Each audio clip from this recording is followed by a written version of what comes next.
Hey yo, buddies, it's time for another Gateway to Geats, episode 19 of Geats, the 20th video of the series because I made it episode 0. That's what I did. So, a lot of things have been going on. A lot of things happened last time, but I've also realized I've been eating up the lore, I've been eating up the story, and I haven't really super analyzed the themes as of the past couple videos. It's been really focused on plot, but the plot has been informing the themes that I've kind of theorized what they were talking about. So let's just take a second and see what all this kind of stuff has been burbling and gurgling and what it could mean realistically for just what it's trying to say. Mostly, it's going through the idea of desire. It's talking about desire all throughout the whole series. That's its main modus operandi, the Desire Grand Prix, all that kind of stuff. But mostly it's through the lens of you have to be willing to fight for your wish. That's the big thing, is pushing Keiwa to fight for what he wants, Ace always willing to fight for what his wants are, questioning the other desires of is that really something you want to fight for? Is that something worth it, you know?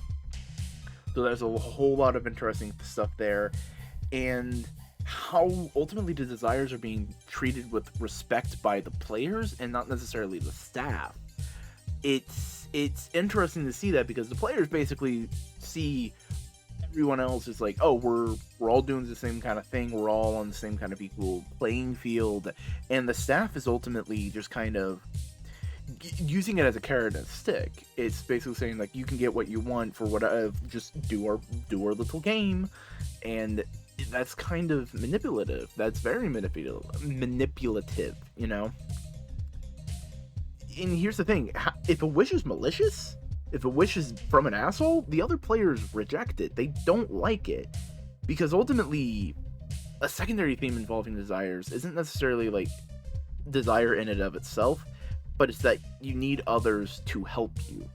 That you can't achieve your desires by your lonesome. You have to have people helping you, and you help them achieve their desires as well. And that's a very fascinating concept. It's real, based in realism of mutual aid, community, all that kind of stuff. But in the context of the show, the best way to describe it is selfish togetherness, because it's a lot bigger than just being able to help each other, you know? And the show just loves to show how desires are interacting, and how once in conflict with the heroic ideals that some people have, or the lack of heroic ideals, all this kind of stuff, and how the game uses those desires for entertainment, of basically just look at these people, look at what they're putting their lives on the line for what they want. Isn't that entertaining? In a very kind of manipulative way that reality TV shows can be, like Survivor, Big Brother, so on and so forth, of make a fool of yourself on camera, put your life on the line, and maybe you'll win the grand prize. You know, you're not guaranteed to win, but you might win. It's the lottery, you know. Similar thing with how when Keiwa lost his desire, he started playing the lotto, and it's yeah, that's what the DGP is. It's a lottery. It's just every chance and opportunity is your life on the line.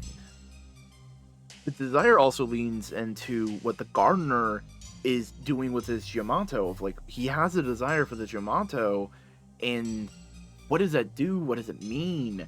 He wants the Jyamato to win the game. What does that mean for humanity? All these different kinds of things, and how does that relate to the game? And the themes are very, I wouldn't say set in stone. They're set in very quickly drying concrete, and definitely knows what it's playing with. They know where they can pull new ideas from, and it's very interesting, very fascinating kind of thing, because there was another season of Kamen Rider that had a very similar theme, which was O's, and ultimately I'd say that was more focused on it's okay to want things. It's okay to have greed, as long as you operate within moderation, because that's ultimately the failure of the majority of the bad guys of wanting too much, and a majority in the final villain who wanted of nothing. You need to have some moderation. You need to be somewhere in the middle of wants and desires. But here's the thing. All of these thoughts were written before I even watched the episode. I have watched the episode by now, so let's get to it. So we start the recap. Love how they're continuing the reality show confessionals, and I love how Keiwa's back doing the recap, and he immediately, this is bullshit. He doesn't say it like that, you know what I mean. He's immediately like, I'm not the disaster, this is all crazy. We get back to the game, and Sparrow, Ned Sparrow. I call him an owl. He's not an owl. He's a sparrow. Spare me the details. He benches Keiwa from the ball game that they're playing. First off, who gave you that authority? You're not Ace. You don't get to make those choices. And basically, we see the intro go out, and we come back. The Riders are losing. They do a big play from Geats and the athlete girl, and just everybody except Keiwa do a big play to do a massive catch-up. There's a draw, and now there's a sudden death tomorrow. We're back at the lounge, and Keiwa gets a call and says like, hey, you gotta meet an audience member. And he goes to meet his supporter, who we met last week. He meets him this week. And he talks to the frog, and the frog guy is like a fun, kind of old man, kind of like tough, masculine dude. And basically goes like, hey, I want you to win. I've been helping you the fuck out. You need to tighten up your shit. You can't be super trusting. This is life and death. You're against other people. You need to put your mind to the grindstone. All this kind of stuff. And he basically says like, yeah, I gave you the boost buckle all those times. And it's like, oh, shit. Keiwa has had someone behind him, backing him up the whole time. You know? And we then go to Keiwa sleeping on the couch. And Ace comes in and kind of gives him a little pick-me-up. They have a little snack of steak. God, that steak looked good. It was nice. It looked really good. And Ace basically goes like, hey, Buffa's alive. Keiwa's like, what the fuck? And he gives Keiwa basically a little bit of information that can help him out of his funk. And basically says, hey, I didn't vote for you. But you gotta work on your, like, you have to work. You have to put effort into vote. Like, you have to put effort into making me trust you. You know? And my immediate thought is, Ace, he's done more than enough. He is the closest thing you have to a best friend. We go to sudden death. Ace beats up some of the Jyamato to basically show that, like, hey, they can take a human form. Keiwa, they're not humans. And Sparrow, you fucking lying piece of shit. And it's like, oh shit.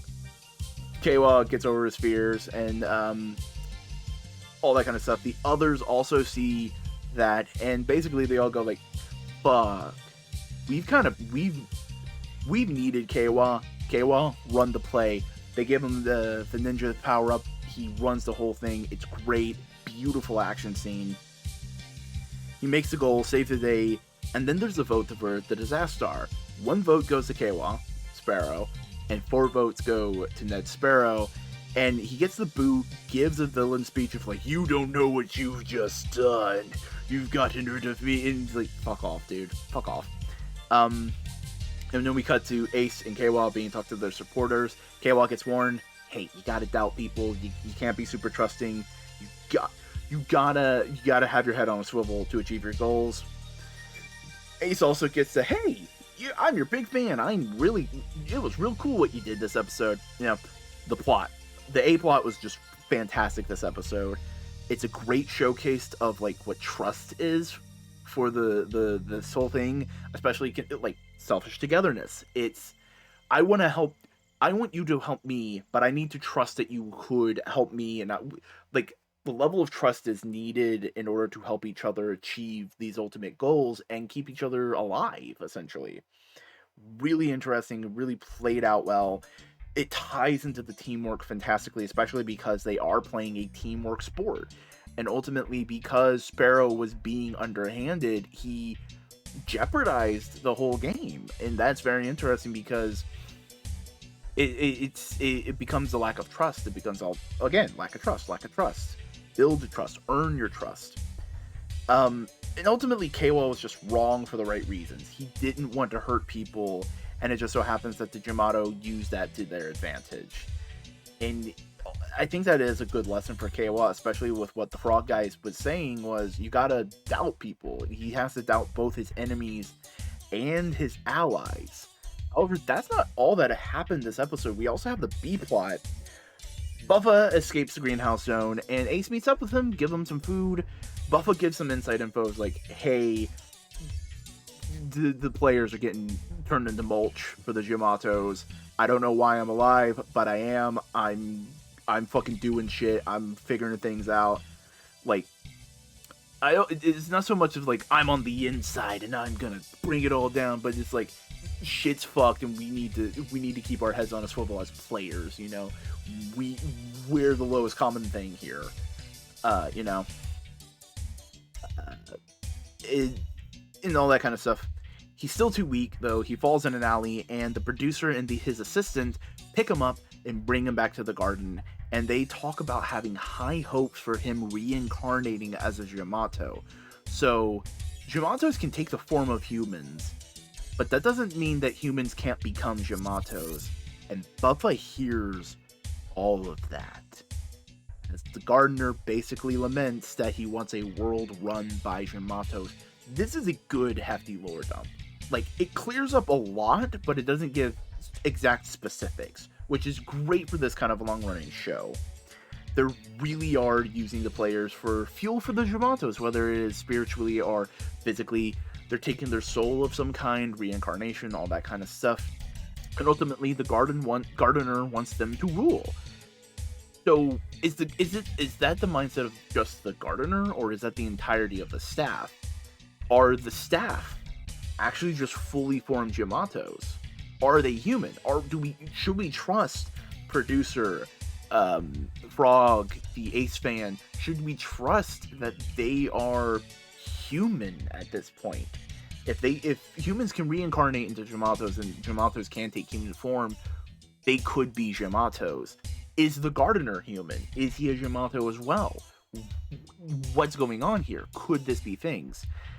And ultimately, there's definitely some aspect of like lingering desire perhaps in there as well, because like reincarnation, spirituality, all that kind of stuff, and lingering desire is always linked to like ghosts and things. Maybe that's some kind of connection. I wouldn't bet on it, but like there's a lot of fascinating things going on in just this one section of the episode. This episode had a lot of stuff. Just a lot of really, really good, meaty, thematic elements, plot elements, character work. Just really good. Great action as well. The one thing I'm really enjoying with the games that they've been doing throughout Geats is that it basically necessitates interesting action, because it's not just punch, fight. No, like in these past 2 episodes, it's a lot of running, it's a lot of dodging, it's bobbing, it's weaving, because they're playing a sport game, and it varies. It makes it nice. It gives good flavor. It's not just eating pizza every single week. It's pizza, it's hamburgers, it's sushi, it's tacos, and you get it's spices, you know. And you know what's always a great spice at the end of one of these videos? Comments from the last one. We have one of the spiciest of spices for this fish taco. We got fish pop. When Buffa finds his broken cord, you see the cores of other defeated riders. Would have been nice if we could have actually seen those riders in actions. Yeah, sure, it would be nice. But the fact that we see so many of them, it just shows how fucked everything is, you know? Like, it shows how much of an insurmountable wall our main characters are facing, you know? It's tragic irony. it's sad. We have another comment from Slime Beast 2003. They keep beating my guy Keiwa, and it fucking sucks. Yamato Buffa was cool though. Yes, Yamato Buffa was really cool. Say, does Tycoon count as a cat boy, or is a tanuki too different of an animal? Here's the thing. Tanuki are often considered mythical beasts in Japanese folklore. However, there are real tanukis. Tanuki is a real animal, and the mythical beast is, of course, based off the real animal. And they're actually members of the canine family, funny enough. So they are more closely related to dogs than they are cats. Just thought I should let people know, because hey, not a ton of people know about tanukis. We also have another comment from Esconde. I gotta hand it to the gardener and Rook. They're really exploiting Keiwa's good nature and advantages. Yeah, that was really smart of the bad guy's idea, because like they know at least one of them's like a pretty decent dude. It wouldn't have worked with Ace, but you know. It's another rough week for our hero Keiwa, but I'm glad he has someone in his corner. Yes, I'm so glad that like someone in the show believes in Keiwa the way we believe in him, because he's very definitely much more a protagonist-y character than Ace. Aces are focal. Ace is like Batman in a lot of stories, where Batman is the big thing. He deals with the bad guys. He does all that kind of stuff, but he's not our point of view character. You know what I mean?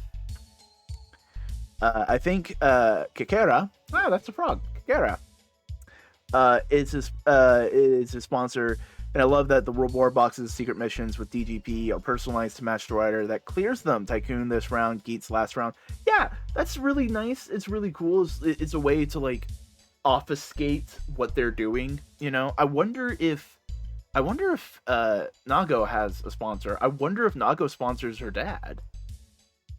Maybe that's it. Maybe Nago's sponsor is her dad. That'd be interesting. The Buffa parts of this episode are fantastic. Buffa has been... Like, here's the thing. Buffa has had less screen time these last two episodes than he had any other episode previous.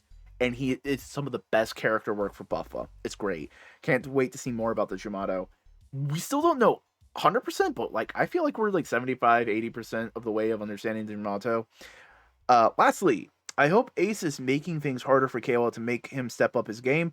Yeah, what Ace said this episode kind of, like, proves that point. It's like, hey, you gotta work on your trust. You gotta work to make me trust you. You know?